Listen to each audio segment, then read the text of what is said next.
खूनी कुआं। सीमा गर्मियों की छुट्टियों में अपनी नानी के गांव आई थी।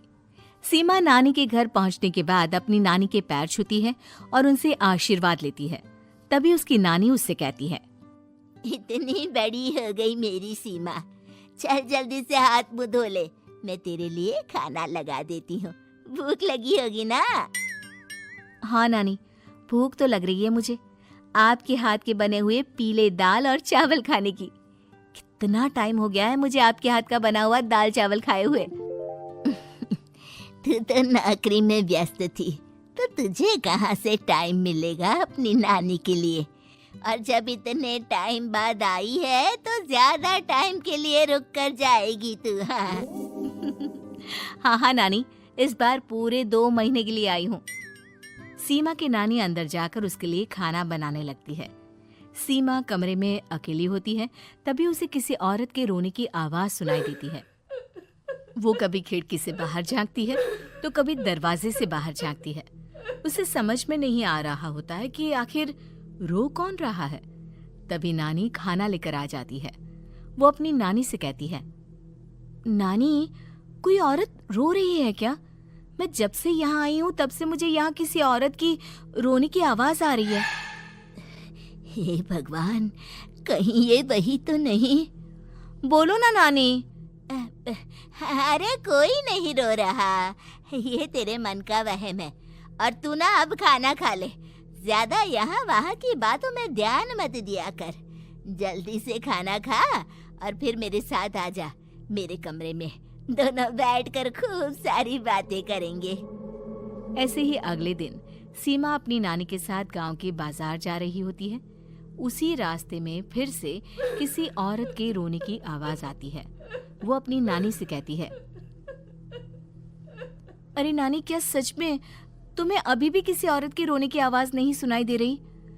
मुझे किसी औरत की बहुत बुरी तरीके से रोने और चीखने की आवाजें आ रही है। मैं बहुत परेशान हूँ नानी, आखिर ये कौन है? मुझे लगता है कि सीमा को शहर भेज देना चाहिए, यहाँ रहना उसके लिए ठीक नहीं। नानी बोलो ना, आप चुप क्यों हो जाती हो? सीमा, तू घर चल, मुझे तुझसे बहुत जरूरी बात करनी है।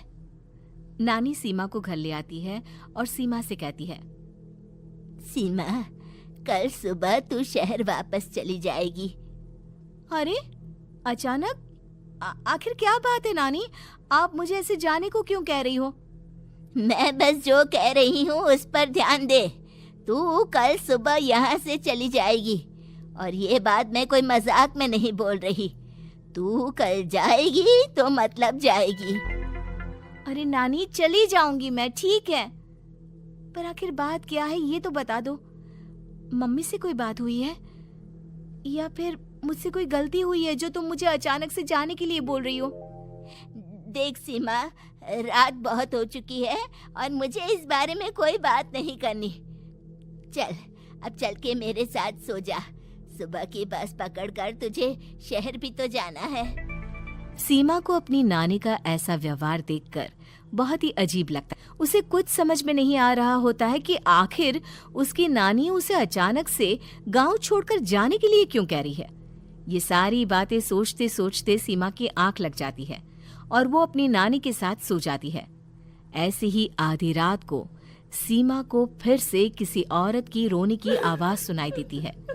वो उस औरत की आवाज सुनकर बार बार करवटें बदल रही होती है और तभी उसे सपने में भी एक अजीब सी औरत की परछाई दिखाई देती है, जो इतना चीख चीख कर रो रही होती है कि सीमा डरकर उठ जाती है। वो पूरे पसीने पसीने हो रही होती है। वो अपने आसपास देखती है तो घर में बिल्कुल शांति का माहौल होता है। सीमा घबरा जाती है। वो अपनी नानी को जगाने की कोशिश करती है, मगर उसकी नानी नहीं जगती। सीमा को फिर से उस औरत की रोने की आवाज सुनाई देती है।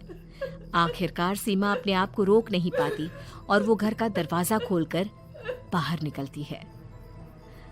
आखिर ये माजरा क्या है? आज तो मैं पता करके रहूंगी।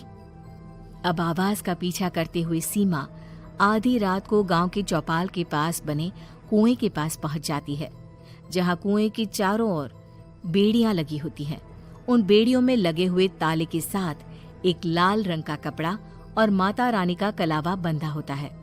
उस कुएं में से सीमा को किसी के रोने की आवाज आती है। सीमा परेशान हो जाती है। इस कुएं में कौन है? कौन है यहाँ? सुनो, कौन है? कौन रो रहा है? वो चिल्ला चिल्ला कर पूछती है और साथ ही लोगों को जगाने की कोशिश करती है, मगर किसी को भी उसकी आवाज सुनाई नहीं देती।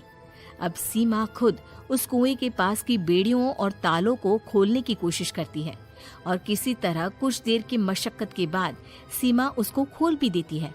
और जैसे ही वो कुआं खोलकर उसके अंदर झांकती है, सीमा उस कुएं में गिर जाती है। इतने में उसकी नानी की नींद भी खुल जाती है और सीमा को पास ना देखकर नानी परेशान हो जाती है। नानी घबराकर पूरे घर में उसे ढूंढने की कोशिश करती है, जिसके बाद उसकी नानी और सभी लोग उस खूनी कुएं के पास जाते हैं और सीमा की नानी कुएं के पास खड़ी होती है। सभी गांव वालों और सीमा की नानी को सीमा के चिल्लाने की आवाज आती है।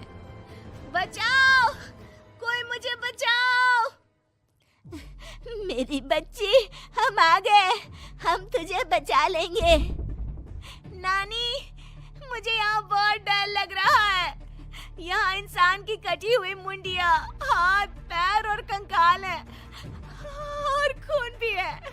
नानी, मुझे डर लग रहा है। आप सब मेरी मदद कीजिए, नहीं तो ये खूनी कुआं मेरी बच्ची को भी खा जाएगा। अरे मुझे तो ये समझ में नहीं आ रहा कि आखिर इस खूनी कुएं को खोला किसने। सालों पहले इसको इतनी मुश्किलों के बाद तांत्रिक बाबा ने बंद किया था। अरे पूरा गांव खूनी कुएं के बारे में अच्छे से जानता है, तो कोई भी जानबूझकर तो ऐसा करेगा नहीं। मतलब किसी ने अनजाने में इसे खोल दिया है भैया। सीमा को इस बारे में मालूम नहीं था और जब से वो यहाँ आई थी तभी से उसे किसी औरत के रोने की आवाजें भी सुनाई दे रही थी।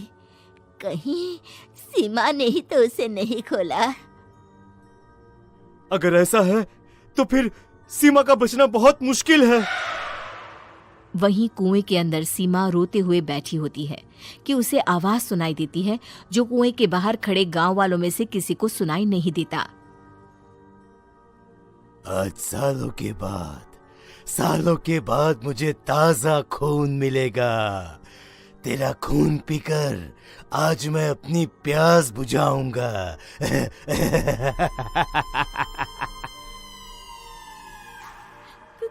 कौन है? मत मारो प्लीज, मुझे जाने दो प्लीज। मैंने किसी का क्या बिगाड़ा है? वो तुझे मरने के बाद पता चल ही जाएगा। जितने में गांव वाले और सीमा की नानी कुछ सोच पाते, उतने में उन्हें सीमा के चिल्लाने की आवाज आती है और अगले ही पल सब शांत हो जाता है। क्या हुआ? सीमा, मेरी बेटी। माफ करना बहन, लेकिन अब सीमा वापस नहीं आएगी। हमें एक बार फिर से कुएं को बंद करना होगा। गांव वाले तभी तांत्रिक को बुला कर लाते हैं। एक बार फिर अपनी शक्ति से तांत्रिक बाबा उस कुएं को हमेशा हमेशा के लिए बंद कर देते हैं और वहां एक बोर्ड लगा दिया जाता है कि यहाँ आना मना है।